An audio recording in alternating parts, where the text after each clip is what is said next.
प्रिय क्रांती मित्र हो, जय भीम, जय अशोक, जय संविधान, जय भारत। महार वतन जमीन महाराष्ट्राचे उपमुख्यमंत्री अजित पवार यांच्या पोरानं पार्थ पवार याने बळकावली, हडप केली। सुमारे 1800 कोटींची जमीन कवडी मोल भावानं त्याने हडप केल्याचा आरोप कागदोपत्रासहित प्रसार माध्यमांमधून होत आहे। अशा वेळेला संपूर्ण महाराष्ट्रामधून संतापाचे वातावरण आहे।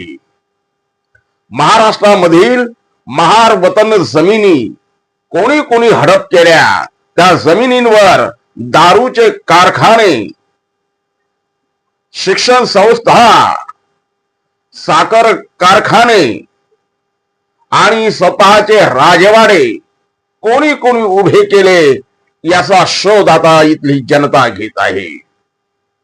प्रचंड वातावरण तापलेलं आहे। समाजाच्या विविध स्तरातून या घोटाळ्याच्या विरुद्ध आवाज बुलंद करण्यात येत आहे। परंतु दुर्दैवानं या अजित पवारांच्या पक्षाबरोबर असणारे आमच्या समाजातले गुलाम गप्प आहेत। भारतीय जनता पक्षाबरोबर गेलेले आमच्यातले गुलाम आता गप्प आहे। काँग्रेस पक्षाचे नेते चंद्रकांत हंडोरे यांनी आवाज उठवला। त्यांनी सांगितलं, या महार वतन जमिनीचा जो घोटाळा करण्यात आलेला आहे त्याची चौकशी देवेंद्र फडणवीस यांनी करण्याचे जाहीर केलेले असले तरी फडणवीस यांच्यावरती आम्हाला विश्वास नाही।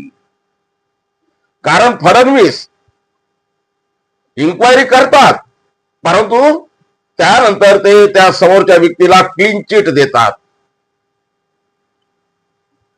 त्यामुळे फडणवीस यांच्या चौकशीवर आम्हाला कोणत्याही प्रकारचा विश्वास नाही। ही चौकशी भारताच्या राष्ट्रपती द्रौपदीताई मुर्मू यांच्या अखत्यारीत व्हावी अशी आम्ही मागणी राष्ट्रपती महोदयांकडे करणार असल्याचे चंद्रकांत हंडोरे यांनी सांगितले।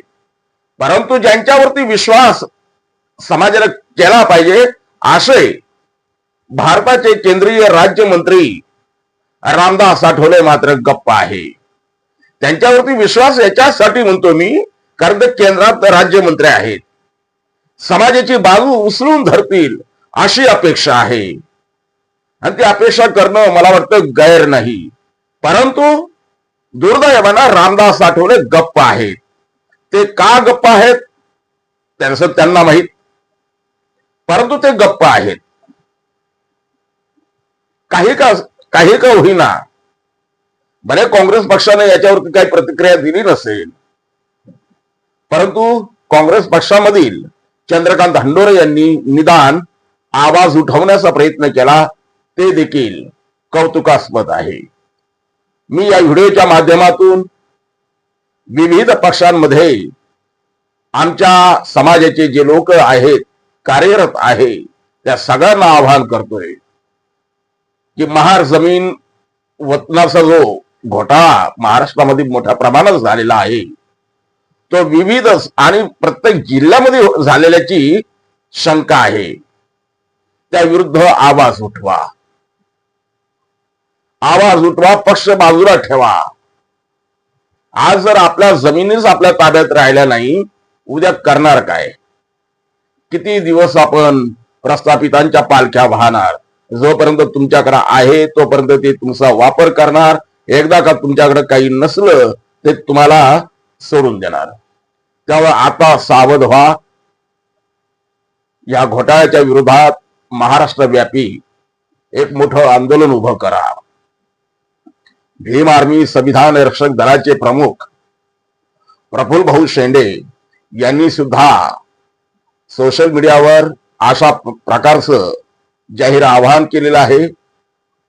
पक्षभेद बाजूला ठेवून, राजकीय मतभेद बाजूला ठेवून केवळ आणि केवळ समाजाच्या हितासाठी आता आपण सर्वांनी एकत्रित आलं पाहिजे।